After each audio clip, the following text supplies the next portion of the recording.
Good afternoon. This is Akashvani and I am Anuja Kumar with the Midday News.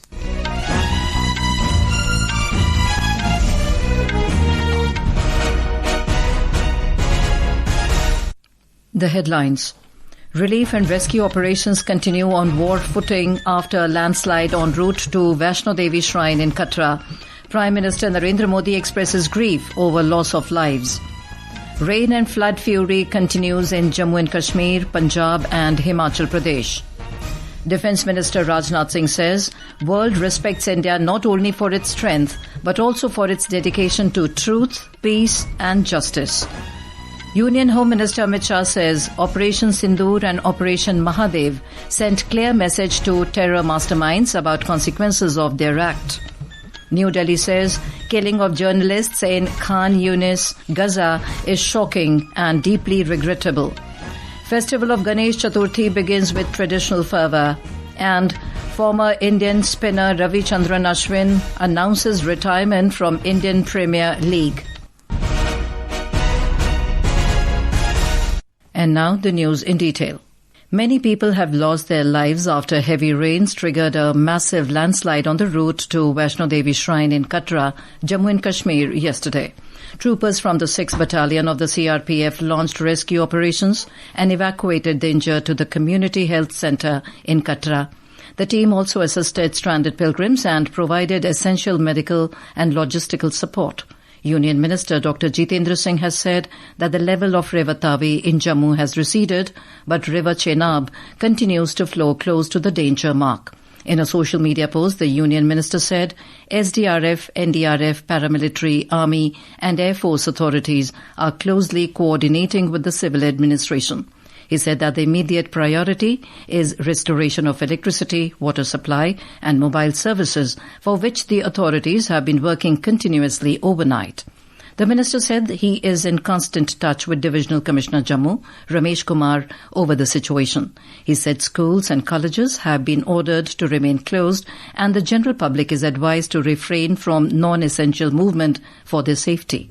The minister informed that Prime Minister Narendra Modi is personally following up the situation and receiving updates. The Prime Minister has expressed grief over the loss of lives due to the landslide. The Prime Minister said the administration is assisting all those affected. He wished for the speedy recovery of those injured in this accident.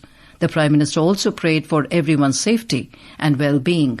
J&K Lieutenant Governor Manoj Sinha has also expressed condolences to the families of the deceased and directed officials to provide immediate assistance to those injured in the accident. In Punjab, the flood situation is turning grim as rivers Ravi, Beas and Satluj are on spate. An alert has been sounded across the flood-affected districts. Controlled release of water from Ranjit Sagar Dam, Pong and Bhakra Dam is further adding to the grim situation. Leaves of all officials have been cancelled till 30th of August. 7 districts including Pathankot, Gurdaspur, Fazilka, Firozpur and Kapurthala are on high alert. More from our correspondent. As 7 districts are already on high alert, some areas of Amritsar and Ajnala sector have also been inundated and relief operations are on. Over 400 students and teachers are reportedly stranded in a Navodaya Vidyalaya in a village in Gurdaspur waiting for evacuation. Indian Army, BSF, NDRF and Punjab Police are doing their best to reach out to the needy and take them to the safer places. The Aviation Corps of the Indian Army in a daring rescue operation has evacuated 22 persons including CRPF personnel from a building at Madhopur Headworks in Pathankot early morning today. Rajesh Bali, Akashvani News, Jalandhar. In Himachal Pradesh as well, normal life has been badly affected due to continuous rain in most parts. Rivers and streams are in spate and incidents of landslides are being reported from many places. There is news of death of 5 persons in Chamba district. Our correspondent reports 7 people have been injured. Deputy Commissioner Mukesh Ripaswal said hundreds of people are still stranded in the Mani Mahesh Yatra and they are being rescued by heli taxi. Communication services in the district are also completely disrupted.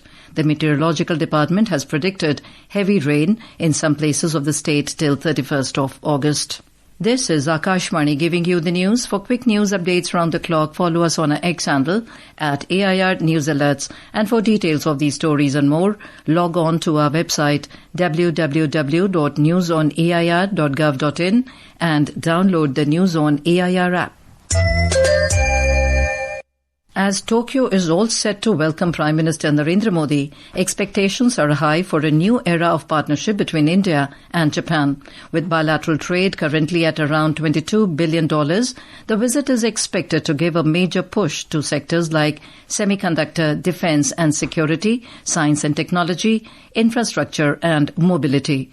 More from our correspondent covering the Prime Minister's Japan visit. Prime Minister Narendra Modi's Japan visit is expected to give a new roadmap to India-Japan partnership. Ambassador of India to Japan, C.B. George, said that both nations prioritizing high-end technology and supply chain resilience. Semiconductors are at the heart of new initiatives aimed at boosting bilateral cooperation in critical and emerging technologies. India is focusing a lot on semiconductors in India now, and the same is the case with Japan. So we see a complementarity in our relationship in the semiconductor sector. So we see progress. The ambassador said that India-Japan relationship has seen complete transformation in last 10 years. Currently, 1,500 Japanese companies are operating in India, and the goal is to turn them into 15,000 success stories. What we need is a quantum leap in our relationship when it comes to business relationship, and that is what we are working on. I'm sure that the momentum which we have now, we would be able to achieve a quantum leap in our relationship at every sphere. The ambassador highlighted that India and Japan have seen significant progress in their relationship at every level, every spectrum. Om Avasthi, Akashvani News, Tokyo.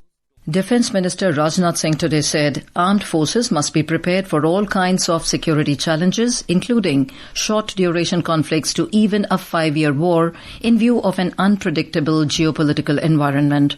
In an address at the Ran Samvad at the Army War College, Mao, Madhya Pradesh, he said, the challenges before India are big, but our resolve and courage are even bigger.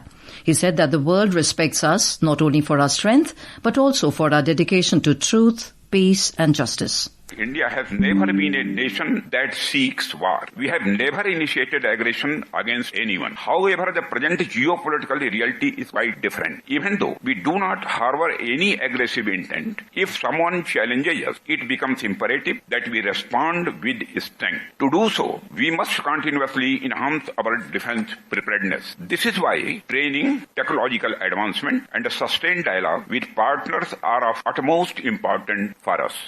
The Defence Minister called on the Defence Forces assembled at the conference to understand the various dimensions of security and policy making.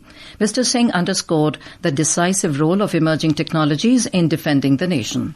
Our indigenous platforms, light combat aircraft Tejas, advanced towed artillery gun systems, Akash missile systems, and indigenous aircraft carriers are giving a message to the world that India's technology and quality are now standing at world-class standards.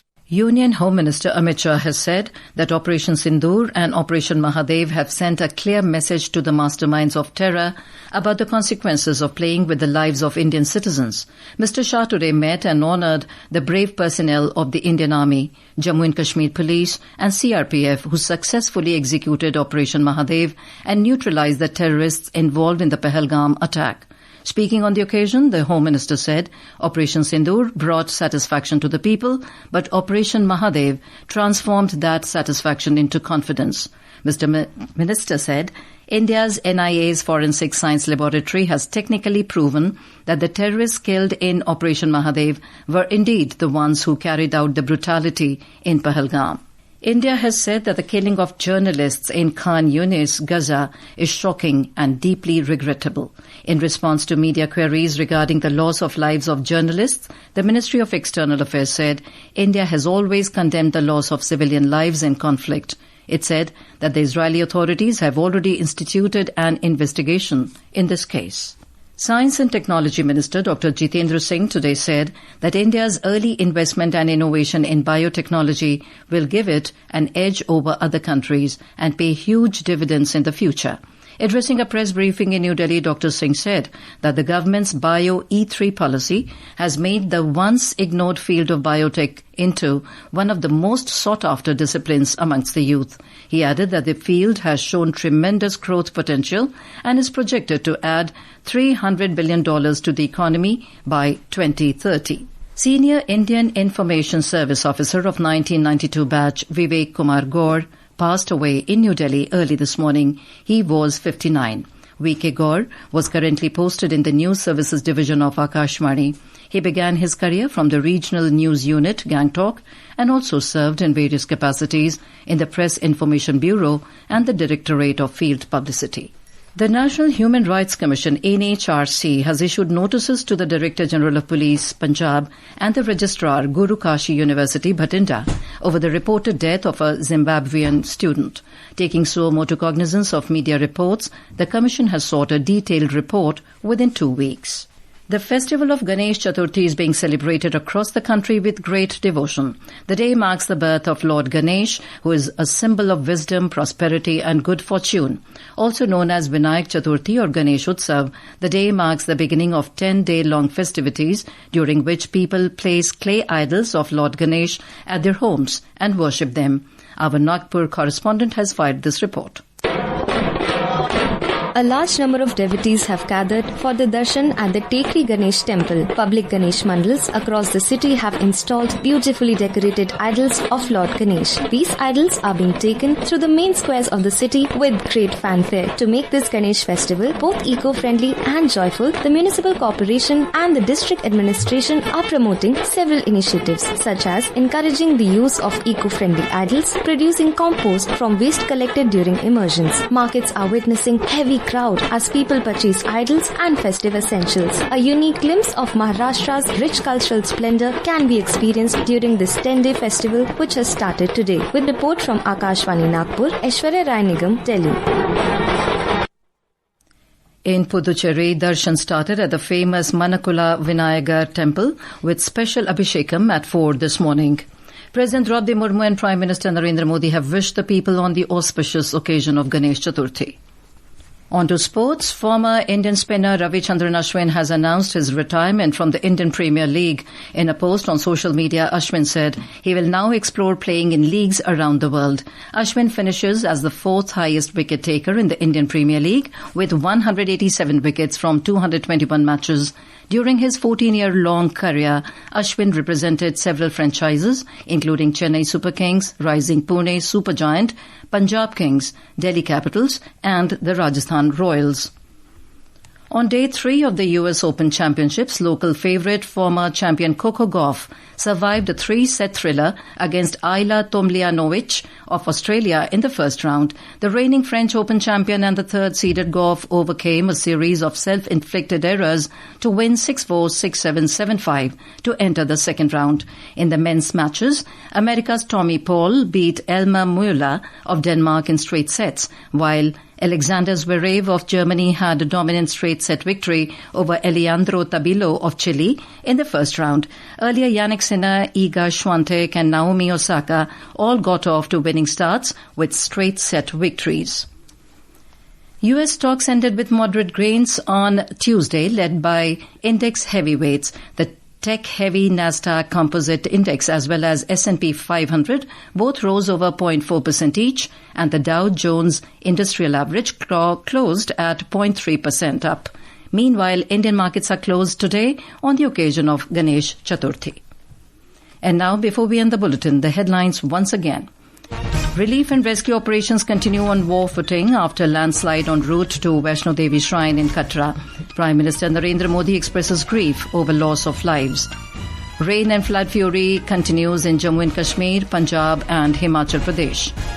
Defence Minister Rajnath Singh says world respects India not only for its strength but also for its dedication to truth, peace and justice. Union Home Minister Amit Shah says Operation Sindoor and Operation Mahadev sent clear message to terror masterminds about consequences of their act. New Delhi says killing of journalists in Khan Younis, Gaza is shocking and deeply regrettable.